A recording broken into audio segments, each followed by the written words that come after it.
What's good, everyone? This is Dr. Nii, host of Docs Outside the Box, and I'm joined by... Dr. Renee. Ooh. Okay, whatever. But listen, hey guys, this is our episode that we're coming out with on Friday, where we're going to be talking about a couple of different things. But, you know, I think every now and then we like to share a little bit about what it was like for us to go through medical school, even the preparation of going through medical school. So in this episode, we're going to talk about what it's like to get a used car.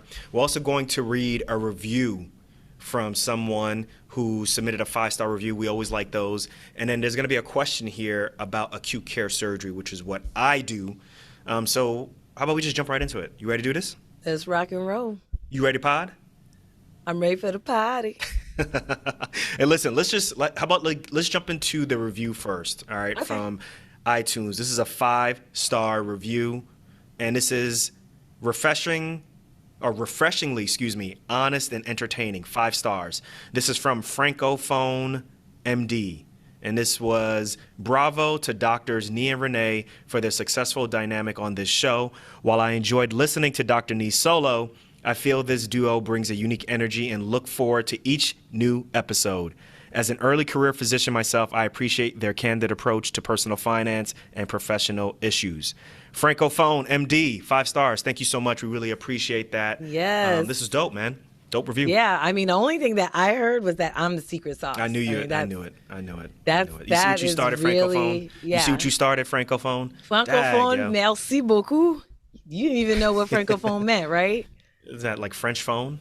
Yeah, Francophone is basically, usually you describe like countries that are Francophone. Basically, isn't that Francophile?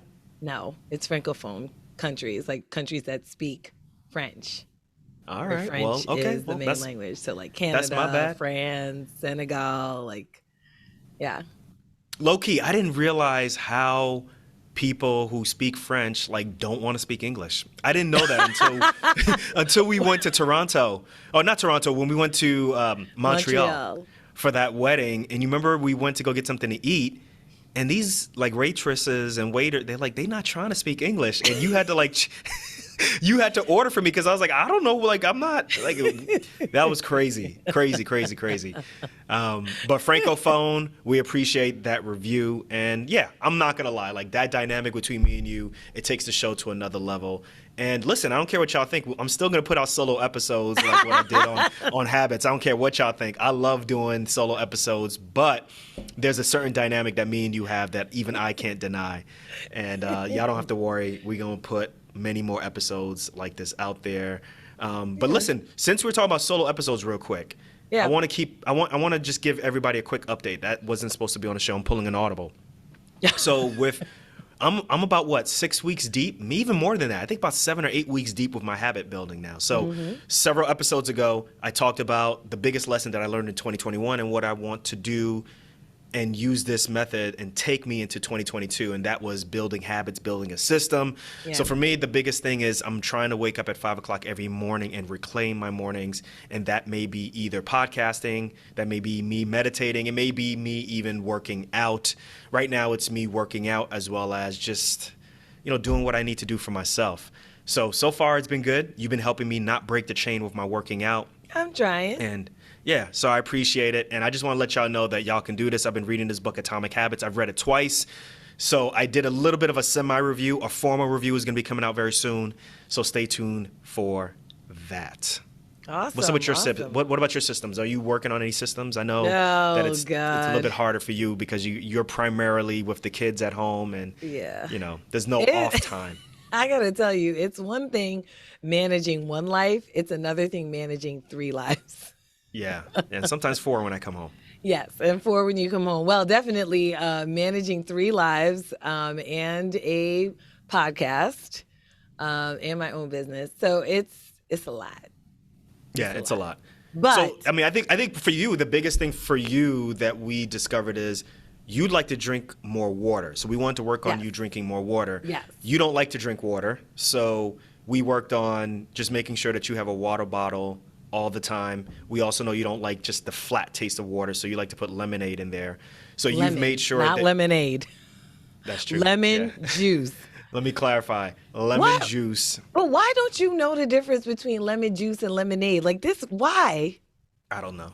I don't know. We go through this all the I time. don't know. I don't know why, but yeah, so you rock with lemon juice, and we make sure that there's areas everywhere where you're looking in the kitchen that you can always easily get to it, so that it's a constant reminder. Yep. And I've been doing good with. I have been drinking at you're about least 2 2 weeks deep liters. now, right? Yeah, at least 2 liters of water a day. Where you know me, I could go 3 days without drinking a sip Yeah. of water.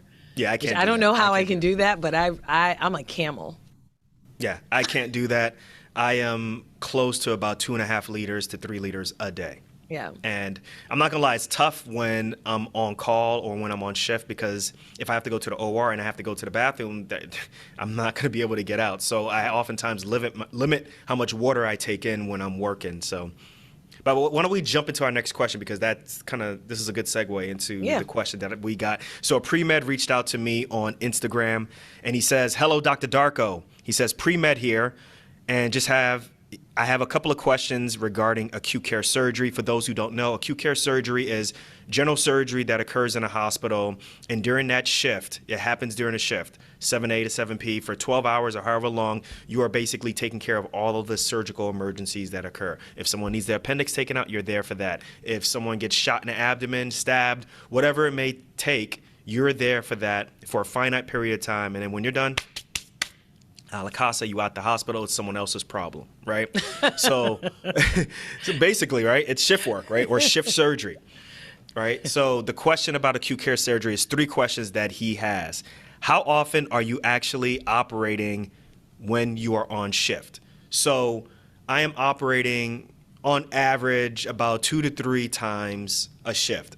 2 to 3 times maybe like major operations. So I include appendectomies, I include gallbladder surgeries as major surgeries. Anything that requires me to be in the operating room, I'm just gonna say that's a major surgery. I think on average, especially when I'm on day shift, I can expect to do about 2 to 3 operations. And when I'm on night shift, it will go down a little bit, but that may go on to like maybe 1 operation. But I think on average during the daytime, about 2, 3 operations.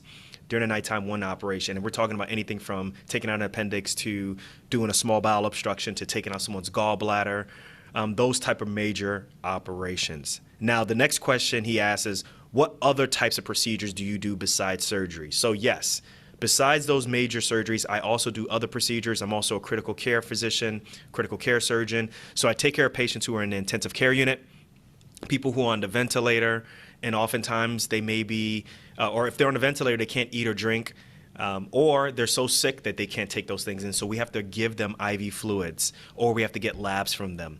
And rather than stick them all the time in their arms or stick them all the time in their neck to give them fluids or to get labs, we do catheters, or I place a certain type of catheter called a central line. That's one of the procedures I do. Sometimes if they're on the ventilator, and the ventilator, which is a plastic tube that goes into the mouth, it can get clogged with mucus. I sometimes have to be a plumber and root it out. So I do a procedure called a bronchoscopy. That's where I take a camera and put it right into the breathing tube, and I can suction out any of that nasty stuff that's in the tube. Or I can look further into the lungs and maybe suction out some nasty stuff and get that out of there, send it for study, see if they have a pneumonia. Other procedures may be placing special type of catheters in the wrist. We call that an arterial line, where I can take a look at what the blood pressure is second by second. These are for people who have blood pressure issues, and I have them on medications that keep their blood pressure up. So there's various amount of procedures that I do outside of surgery in the operating room as a critical care surgeon. Now, the last question that he has is the operative volume less at a community level 2 center? I think what he's specifically saying is the operating volume less at a community level 2 trauma center compared to like a academic level 1? I would say I do more general surgery at a level 2 trauma center than I do at a level 1 trauma center. And that's because at a level 1 trauma center, you got to remember, at a level 1 academic center, at a big tertiary center, like these big, huge hospitals, there are multiple surgeons, there's multiple specialties, there's all of this different help, right? Like you have hepatobiliary surgeons, you have OB, you have gyn-onc, you have surgeons who just take care of the endocrine system. You have so many different specialties that a lot of times, you can compartmentalize the type of surgery that people need and send it to that person. When you're at a community-based hospital center, you don't have all of those different options, right? Am I lying, Renee? No, you're not lying. Right? So you may oftentimes have to do something that you may not normally do at an academic center because you're the only OB surgeon there and you're there, provided that you feel comfortable. A community center. What did I say? Academic.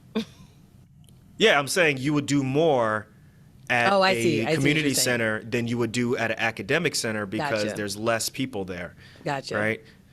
So these are all really good questions, but I find myself operating more at these community-based programs than at these academic-based programs because it's just less options, less surgeons, and oftentimes these community centers, they're miles away. Like we're talking maybe an hour, sometimes even 2 hours away. So it's a big deal to send someone 2 hours away, particularly if they have no family support or if family wants to come and see them. It's a big deal for the family to come out and see how they're doing and maybe have to stay in a hotel. Far.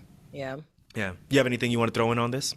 No, I mean, I think, these are all good questions. I think for pre-meds to ask, I think these are really good questions to kind of gauge what it's like to be a certain type of physician, in this case, trauma critical care surgeon. But yeah, these are all very good questions. And obviously, there is a level of understanding that this pre-med already had in order this to is good ask questions. Yeah, in order to ask these questions, right? I wasn't thinking about kudos. these questions when I was at that point. Yeah. Yeah, kudos. Yeah, that's listen, that's not the prerequisite for pre-meds. You don't have to think at this point, but it's that's really cool if you're thinking at this level. That means you're kind of thinking about things on, a couple of steps far ahead. That's fine. Yeah. But listen, do you want to let them know? Do you want to let him know about your app? And since he's a pre-med, how he could get connected with that? Yeah, absolutely. So my app is called Medec. It's the Medec app. First of all, if you just go and follow me on Instagram, Dr. Renee Darko, DRRENEE DARKO. Just go on there and then, follow the instructions. You can DM me the word future doc. And once you DM me that word, all one word, future doc, just follow all the instructions and you can join my app full of pre-meds who are looking to connect with medical school recruiters. So that's kind of what we do. And we also do some pre-career development workshops as well. So yeah, hope to see you there. Good. Make sure you sign up. And listen, thank you for reaching out to me. I hope we answered your questions. And I hope really soon, maybe in for you, maybe in like 7 years, we'll be seeing you as a colleague walking past each other in the hospital. So congrats to you and good luck to you. And listen, before we move on to our next big topic, I want to quickly talk about ways in which residents, attendings, how they can make some side hustle money really quick. There's a really growing field with these surveys that are going out there. Right. So there's a lot of medical surveys that are out there. I think the best one out there is M3 Global Research. So folks, for y'all who don't know, like there are these surveys that you may get an email about this and you're like, it's not that big of a deal. Listen, take a look at these surveys. They actually pay pretty good. And these surveys, particularly one with M3 Global, what they're doing is they want you to, fill out the survey. It's going to take 20 to 30 minutes. So they really want you to sit and do it. But the pay is not bad. So, I've been looking at it. I've been doing a lot of research. I wrote some quick notes real quick here. But M3 Global Research, they're really big into healthcare market research. So this is an opportunity for them to get your input as a physician. Like I said, you can be a resident or you can be an attending, and they want to know what you think about certain products, what you think about certain the way trends are going in medicine, so that they can give this to people or companies who are asking them for their thoughts. You're basically like a focus group. Right. They want to know what you think, and then they can give better products and better outcomes. What do you think? Yeah, no, I think this is a great opportunity, right, to be able to have some sort of a say or influence on what is out there, what is going on. Sometimes, we want to be able to have a say or, be able to give our input. Well, this is definitely one way to do it and to get paid. And it's, it literally can be as quick as a survey. Sometimes actually they even will interview you. They'll even do an actual interview of you, which actually pays more. And what I like about it is that you don't have to be like a board certified, whatever, depending on the specialty that you are and depending on how long the survey is and if you do an interview or not, it will pay you just kind of based on that. So you could accumulate quite a few bags with Well, this. I've seen people say that they've made on average like $30,000 a year. What? Yeah, I've seen people say that. Where's the not survey? lying. I'm about to fill this thing out. So like if you're consistent with this, I can't guarantee that you're gonna make $30,000, but these are not something that you can just like. These are things that you shouldn't poo-poo on, right? Like you can make some cash from this, right? I wish And I not knew this. And when you we get were paid, paying off our loans. right, when you get paid, this is something that we should have considered when paying off our loans, right? Because it only takes 20 to 30 minutes. This is something that you can do in between cases. This is because turnover time in the OR. Yeah, they be taking their sweet time, right? Depending on where you are. Right? No, seriously, I'm looking at this and I'm like, you can do it on your phone. You can do it on your laptop, right? If you're studying for your board examinations, you want to take a break, you can quickly take a survey. The cool thing about this too is when you get paid, like you are getting paid with 1099, like as a 1099. Right. So you know where I'm going with this. So when you get this check from them, they send a check back in about 3 weeks, 4 weeks. Like you're getting this check, no taxes are being taken out of it, which means that you're basically a vendor, you're basically a company, which means you should start your own business, which means that you can start making the IRS rules work for you, which means you can start doing smart things like, separating your bank accounts, making sure that the money that you get from this survey, you put into a business bank account, you get your own EIN number, you get, next you can start deducting your cell phone, you can start deducting all these different things. I use that my are using cell for your phone to survey. take this survey, therefore deduct my cell phone costs. Yep. Yep. Really could. And you listen. This is one of the best kept secrets in medicine. There are millions of people, or thousands of people who are doing this. They've paid over a million people. There's millions of dollars that are. Did I say a million? No, they're paying millions of dollars that they've already paid out in 2021 to people who are using this. So we've decided to partner up with M3 also. Right. Yeah. So if you go to m3research.info/DOTB, once again, that's m3research.info/DOTB. You can sign up for a survey. You can fill out a survey and listen. These things are relevant to your specialty. It's a good way to bring in some income, and it's a great way to be a doc outside the box. Yeah. So. Yeah. I mean, this is really an unconventional way, like you said, to kind of start your own business, because the reality is if you make $30,000 doing surveys, you really should consider this like a real side hustle. Like, come on, I mean, man. that's a lot of time that you're spending with that, but it's something to do on the side. And I know, but think about it. The risk is so low. Yeah, the risk is low. It doesn't cost you anything. But I have to be honest, like there are things like sometimes like if you answer like the first 5 questions and you're not the type of person that they want, they may like just shut you out and you can't finish it. So you've given 5 to 10 minutes of your time. That's not for everybody, but that's one of the things that you need to think about. So look, it's not going to replace all of your money, but it's just something to do on the side. I look at it more from the side aspect of starting your own business and being able to understand how the IRS tax code works. Hey, you can start your own 401k with this. Right. So it's just something to think about. It's a good stream of income. Now, something that obviously that we're really big proponents of, survey on one hand, which is really good, but there's also real estate. And we've been kind of slacking. We got to be honest. We've been slacking for the past 2 months, but we're ready to jump back on the saddle. We're ready to, we made the goal. Let's tell people what the goal is. The goal is we want to get at least 10 properties this year, and we want the total of the 10 properties to create a total of $1,000 a month. At least. At least, but let's not make too many caveats. $1,000, you like at least 10 point, like look, $1,000 a month of income. Let me finish. Let me finish my point. We want to make $1,000 a month of side income from the total of these 10 properties. Okay, so we are jumping back on with Awning. We spoke about this earlier in episodes in 2021.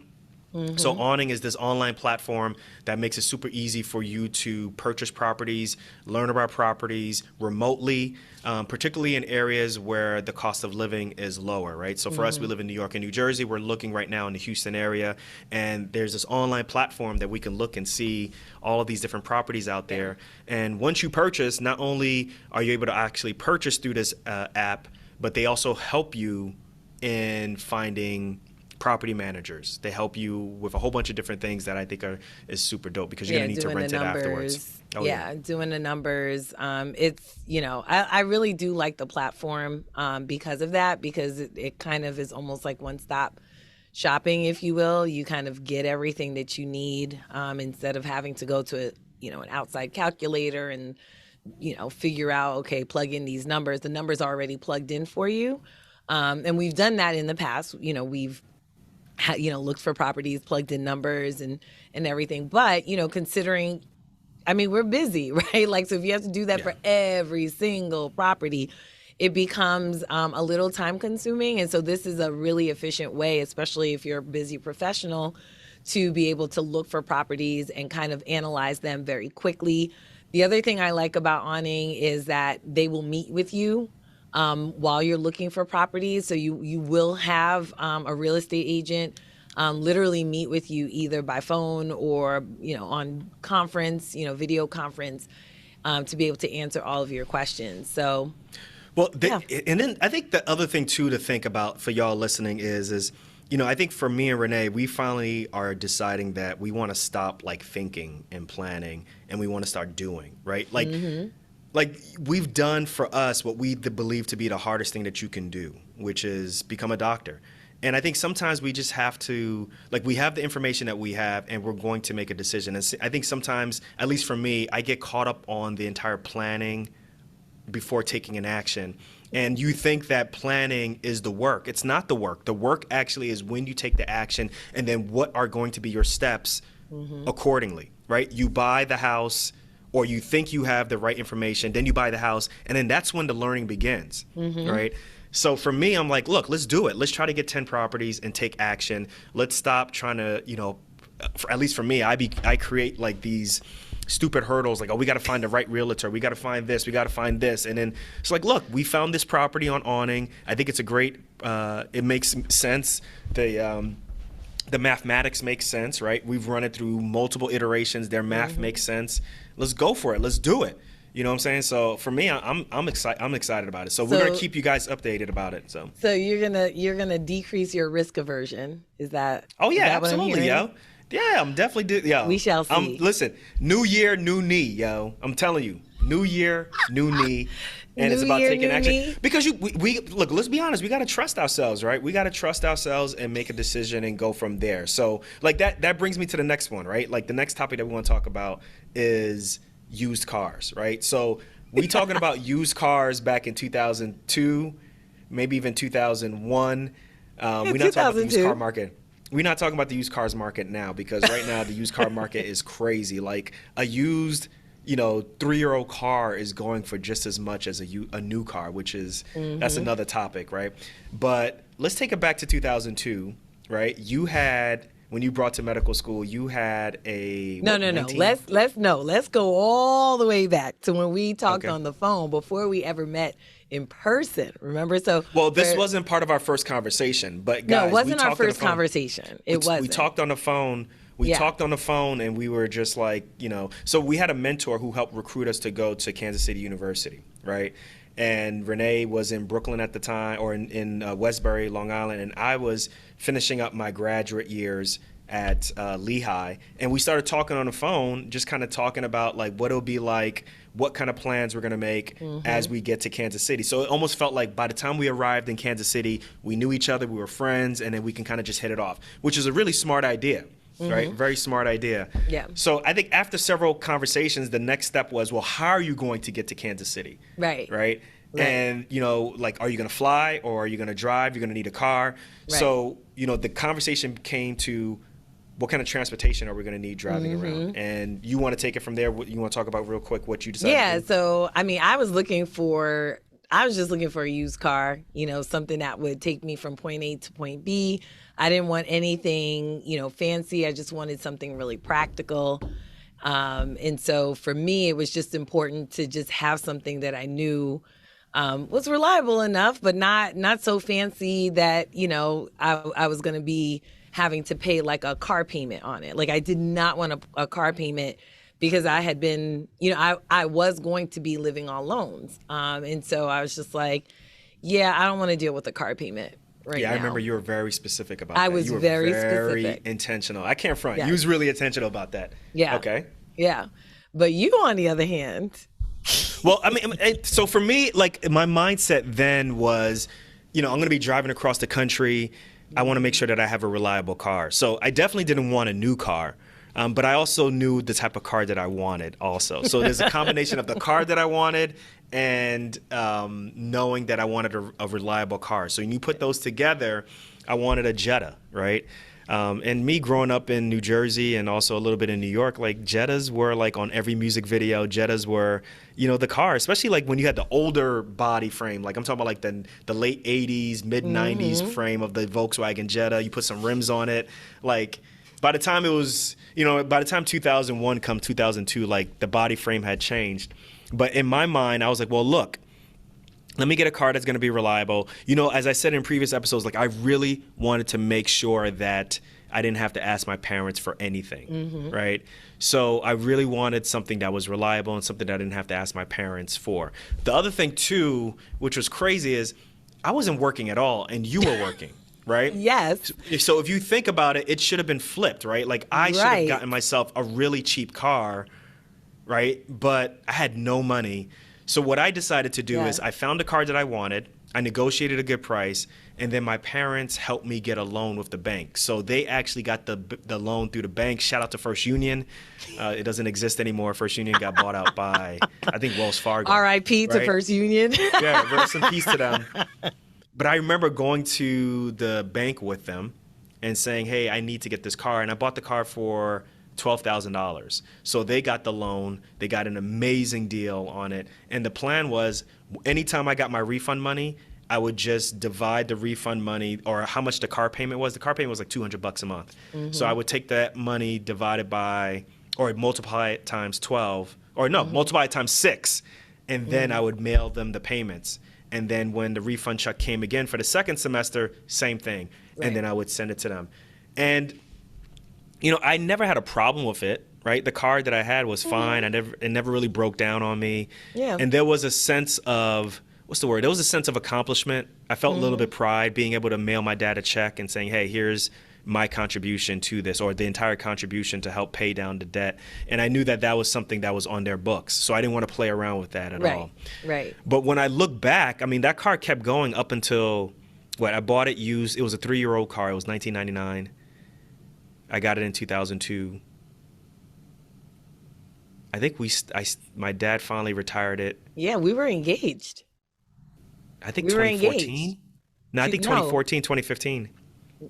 Really? Yeah, I think I thought afterwards. Oh, someone even broke after into we it. were engaged. Someone broke into the car, Oh, right? yeah. Yeah, so guys, so I had that car all the way Shout out through to medical Irvington. school. I know, right? I had that car in medical school. I drove it all the way out to Kansas City. It was great. Had no problems. I mean, I went everywhere with that car. I went from Kansas City to New Jersey, Kansas City to Miami. I took it down to Fellowship. It broke down on me by the time I got to Fellowship. I remember that. But I got it fixed. Then I drove from Miami all the way back to New Jersey. I couldn't turn the air conditioner on because something was up with the compressor. So you got to know, like, this is in the summer, right? You finish Fellowship June 30th.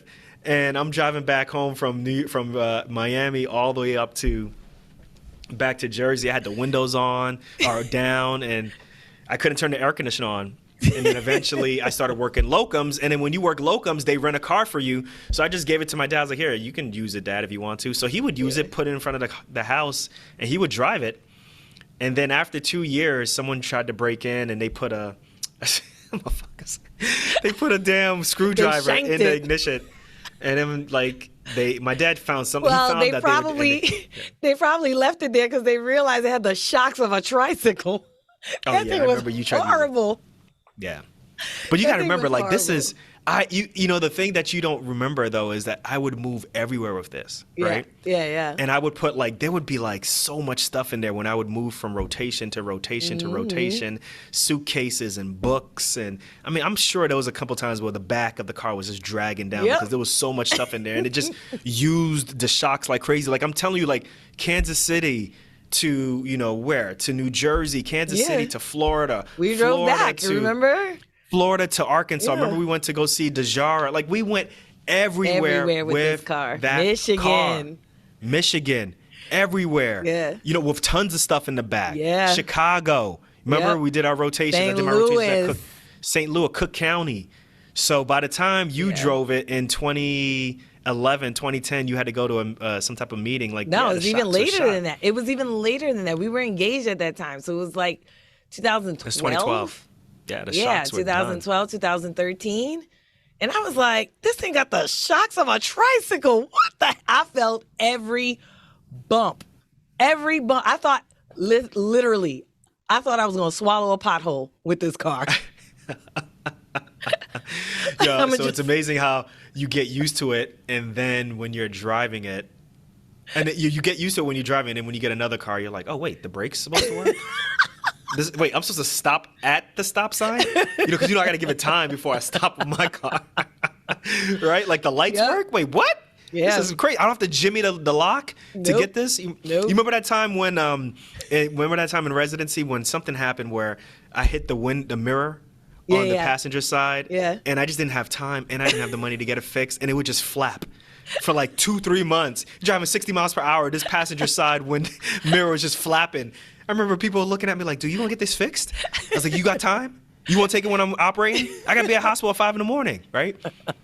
So yeah, I mean, your story is definitely in contrast from mine because, so like I said, I did not want a car payment. And you're right. I was actually working. I was a New York City science teacher at the time. And can you say what school you're at? Say what school you was at. I was at Benjamin Banneker High School, Benjamin Banneker Academy, Brooklyn, New York. Brooklyn, New York. Yep, Clinton Avenue. Where Brooklyn at? Yeah, where Brooklyn at. And great school, by the way.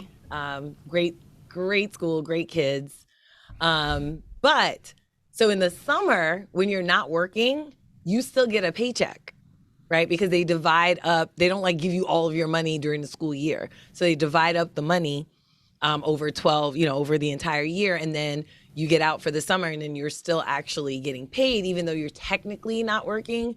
So I was getting paid, even though I wasn't working anymore. So getting ready to go to Kansas City, and I did not want a car payment. So I ended up getting a secondhand car off this guy who moved from Virginia to New York. He was the neighbor of my father's friend. And so my father's friend is really into cars. And he's like, oh, you should check out this car. You should check out this car. So I'm like, okay, I trusted his judgment. Went, checked out the car. I was like, how much for this car? First of all, let me tell you, it was a Nissan Stanza stick shift. Which is now the Altima. But yeah, okay. You ain't never driven a stick before. They don't even make Nissan Stanzas anymore. But tell them what year it was, too. It was a 1991 Nissan Stanza. I'm buying it in 2002. No brakes. Anyway, it had brakes. Okay. And it was a stick shift. And I did not drive stick at the time. I didn't even drive stick at the time. Were you by yourself when you looked at this car? Say again? Were you by yourself when you looked at this car? No, my dad and his friend were with me. So did you when you were looking at this car, were you like, yeah, I don't know how to drive stick, Dad? Like, no. So funny enough, the first time I ever drove a car was actually a stick shift because my dad always had stick shift cars. Mm-hmm. The thing is, by the time I actually started driving, like for real, my dad had a regular, automatic. And so I did not get to drive stick. But I also, I always liked a stick, and I always said, I wanted my first car to be a stick shift. So when that car was a stick shift, I was like, okay, I'll take it. I've driven a stick, but I wasn't really good at driving a stick shift. Let's just put it like that. But I had been driving for about 4 years at the time that I got the car. So I was like, well, all I have to do is incorporate driving the stick, and then, the rest of it is just driving. So anyway, I get this car. I'm like, how much is the car? And he's like, $900. I'm like, sold. $900 versus $12,000. Yeah. $12,900. But you know what's really funny? Years later, you said, right, there was at one point you were talking we were talking about paying off our loans and paying off cars, whatever. And you were like, I never knew people bought cars outright. Like, I thought everybody had a car payment. I'm like, no, you knew somebody who did not have a car payment and bought their car outright. And you were like, who? And I'm like, me. Yeah. You're like, oh, yeah. Yeah, for real, I'll be really honest. It never clicked to me that people buy cars cash. Yeah. Anyway, long story short is that car got you through so much in residency and all the different places that we went to and so forth. And you really didn't have any major problems with that car. No, I mean, the car, it was an older car, right? So at one point I had to change the lights. At one point, shout out to my landlords in Kansas City, yo. Yo, Rick and Frank. Yo, shout out to them. I'm just remembering when the battery went out on my car and I was on my peds rotation, remember, at the Children's Hospital in Kansas City. And my car just like conked out one day and I called my landlord and he's like, just take my car. So I'm like, okay. So I take his car, go to my rotation. I come back and he's like, oh, I got you a new battery. I'm like, you did what? Yeah. Thank you. They were very nice. You had some nice landlords. They were so good. Shout out to them, yo. But yeah, the car didn't really give me much in terms of problems until I got to Pittsburgh. Remember, you had to come and get me. I don't remember where you were, but you had to come and get me. Oh, were you in Jersey? Yeah, I had to come and get you, and then we drove the car back. Yeah. And but hey, those things occur. Mm-hmm. But I think overall, from a 90,000-foot view, like that is one way in which money really started creeping into our lives. Yeah. Even though we weren't dating, even though there was no thoughts of us dating at this time, it's amazing how money has played a role in our lives. Yeah, and one of the first conversations that we had was like, yo, how you gonna get to Kansas City? How you gonna get transportation? And the way, like, it's almost like 180 thought process. I'm gonna buy a car for cash. I'm going to get my car financed. And, although we didn't have any major problems, I think the whole debunked notion of, well, let me get a car. I want to get a really new car because I don't want it to break down on me because I have more than likely an older car is going to break down on me. Really doesn't make sense. If you do the proper investigations and do your due diligence, you can get a really used car at a great value and not have to use your loan check like I did to get a car, and you can use that loan check for something else, or you don't have to take out as much as I did, where I put maximum on my thing. So that's and then shout out to my parents also, because at that time they were actually helping me to pay my car insurance. Yeah, actually, let me say that too. Shout out to my parents too. Not only did they help me get the loan for the bank, but they also paid my insurance up until I finished medical school, and then once residency started. Yeah. Me and Geico were like this. So that was the same with me. Yeah. So listen, everyone, this is just a little bit of us sharing, our thoughts on, or at least a little bit of what we did as we were getting ready to go to medical school. And I just wanted to debunk the notion that you really need to buy a new car or a newer car to go to medical school. Like, that money is money that you're going to have to pay, right? That $200 now may turn into literally, $1,000 10 years, 15 years down the line, or even more than that. So let me know what you guys think. We really are interested in what you guys are thinking. You can always let us know by either texting us. You can text us at, let me get that number for everyone. You can text us at 1-833-230-2860 and let us know your thoughts.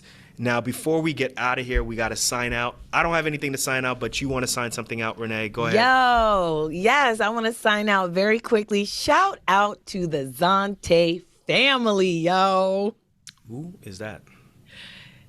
ZZ Squad, Goo Goo Gaga. What's their name? Dante.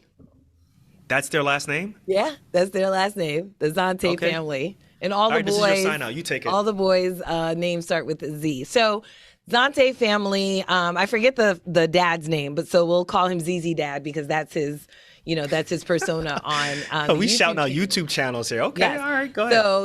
So, basically, the Dante family is a family. I believe they're out in Atlanta. I'm not quite sure where they are, but I think they're in Atlanta now. Yeah, but years ago. This young man who was a music teacher and his wife, who was going to be a nursing student at one point. They get married and they have their first child, and they're living life as normal, right? Like normal people do, on the salary of a music teacher and a soon to be, nurse. And they have their first child, and he decides he wants to start this YouTube channel. And I think his wife actually never ends up going to nursing school because he has this vision, and she's like, okay, now mind you, I forget his first name, but he's a music teacher. He's very much into music. Her name is Symphony. So I'm like, oh, that's so cute. They're like so made to be together. Like serendipity. But anyway. Don't ask me what that means, but I know everybody always says that. Yeah. But anyway, they start this YouTube channel, and years later it's like blown up, and they have 3 kids. ZZ, basically they started ZZ Kids TV first. So he's ZZ Dad, and the first son, the oldest son, is ZZ Kid. And then later on, they start Goo Gaga, or they start Goo Colors TV. So they actually have 2 channels. And Goo Colors is actually dedicated, I guess, to Goo Gaga, who is the second child. And then the third child, which is Gaga Baby, they've incorporated him into into all of their shenanigans on TV, and the wife is Goo Mom. But shout out to them because, talk about a vision and having a partner who really just so much believes in you that she just jumps on board and is like, yeah, we're going to make this work. Yeah, I'm so proud of them. I wish I had that. You don't have that? You don't have that? But it's true. It is true. I remember when you put me on it, because our kids watch that channel. Yes. And they always incorporate education into their videos. It's really fun. Sometimes they'll talk about like a morning routine, brushing your teeth the right way, or even what to eat, right? When you go to Walmart, should you be buying soda? No, soda's not good. You should get something healthy to eat. So we like our kids to watch that. Yeah. But I think from a representation standpoint, that is also something that means a lot to me, to you, as well as I think it means something to our kids to see somebody or see a family that looks just like them, right? Yeah. So I give them a shout out too, because they're making money. And I think, that goes along what we do here, right? Like we're creating stuff, we're creating audio, we're creating video, we're creating content for people to consume, because we want people to, really, kind of start to think about how we look at life, right? So I think that's really cool. I agree with what you're saying. Shout out to them. Yeah. I don't have anything to shout out, but hold on. I got to bring it back to just one quick. ZZ Dad is one of the funniest people. Literally, the kids watch it for the kids. I watch it for ZZ Dad. He is hilarious, yo. What's up, dude? All right, so I will leave a link in the show notes. If you guys agree with that, go ahead and text us at 1-833-230-2860. If you need to take a break from studying, go ahead and watch ZZ Kids. Yep, ZZ Kids or Goo Colors. Or Google Colors, let us know what you think. But listen, guys, that's it for this show. In this show, we talked about a 5-star review. We also went into talking about used cars, as well as a question about acute care surgery. And then we also talked about a quick way that you guys can make some side hustle money for answering some surveys. Make sure you check out the show notes with M3 Global. And then we're jumping back onto the real estate horse, and we're going to be using Awning. Make sure you check out the show notes for that also. We're going to catch you guys on the next episode. Peace.